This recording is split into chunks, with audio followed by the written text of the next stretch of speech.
madaxweynaha dalka Burkina Faso ayaa ka soo horjeesaday aqoonsiga ay Soomaaliland aqoonsatay Israa'iil kuna sheegay in Soomaaliya la kala jarayo sheegay Israa'iil inay sameynayso xadgudub salaysan dhanka siyaasadda iyo amniga ka wada geeska Afrika dhibaato baasan una sheegay shacabka Soomaaliyeed inay iska difaacaan dhibaatada ay wada Israa'iil una sheegay madaxda Soomaalida wuxuuna sheegay madaxweyne Ibrahim Traore inay Soomaaliya hadda ka soo kabanayso ayna ku jirto xaalad dagaal ayna kula jirto urur argagixisa mana fiicna in la kala jaro dalkaas ka soo kabanayo wuxuuna sheegay in aysan xilligan ahayn beesha caalamka wuxuu sheegay inay ka soo horjeestaan dhibaatada ay wado geeska Afrika ka wada Israa'iil waxay hadda dab ka shitay Falastiin waxayna ku gubtay intaas oo kumanaan qofood wuxuuna sheegay inay hadda u rartay dagaalkii dhibaatadii Soomaaliya iyo geeska Afrika halkaasna ay ka wado dhibaato aad u baasan ayna ku aqoonsatay maamulka gooni isku taaga Soomaaliland halka dadka Soomaaliyeed uu sheegay inay u midoobaan dagaalka qaawan ay ku soo qaaday Israa'iil una sheegay in ay si aan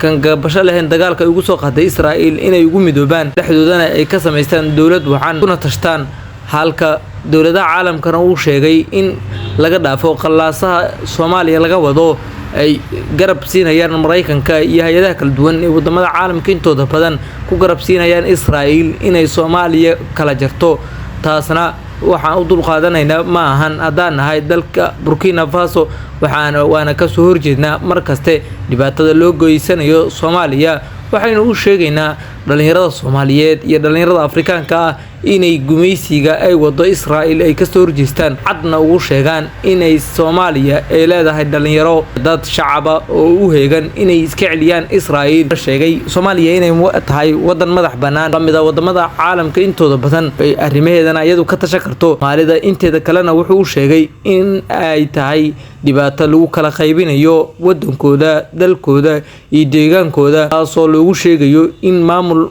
laga dhigayo maamul gooniya taasoo xadgudub ku ah wadamada caalamka intooda badan ayaguna ka soo horjeestay dhibaatada baasan ee Israa'iil ka wada Soomaaliya ama geeska Afrika intiisa badan kan kabtan Ibrahim Traore oo hadlayo jeediyana khudbad aad iyo aad u xasaasiya oo nooga hadlayo arrimaha xasaasiya ku saabsan Soomaaliya iyo gooni isku taaga Soomaaliland ay dalbanayso una sheegay Israa'iil inaysan waxba ka jirin aqoonsiga ay Soomaaliland aqoonsatay waa kan kabtan Ibrahim Traore codkiisa waxaana ka baga doontaa inta aad dhageysan doonto codkiisa I am watching the streets of Somalia not with surprise with recognition.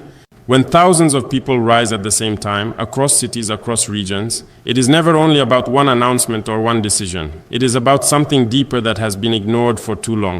Somalia did not erupt because of noise. It erupted because a line was crossed quietly, without consent, without respect. What you are seeing is not chaos, it is memory awakening. Africa has seen this pattern before. Borders discussed without Africans. Futures negotiated without the people who must live with the consequences. Decisions made far from the soil, they will fracture. Each time the world calls it diplomacy. Each time the streets eventually answer. Somalia is answering now. This is not about slogans, it is about sovereignty. It is about whether African nations still have the right to exist as whole nations or whether they can be reshaped whenever it suits external interests. Today, it is Somalia. Tomorrow, it could be any one of us. I am not speaking to inflame emotions, I am speaking to warn those who believe Africa will always absorb these shocks in silence. History shows something else. When dignity is dismissed long enough, people stop whispering, they stand up, and the world is hearing Somalia stand. What is unfolding in Somalia must be understood correctly, or it will be misunderstood deliberately.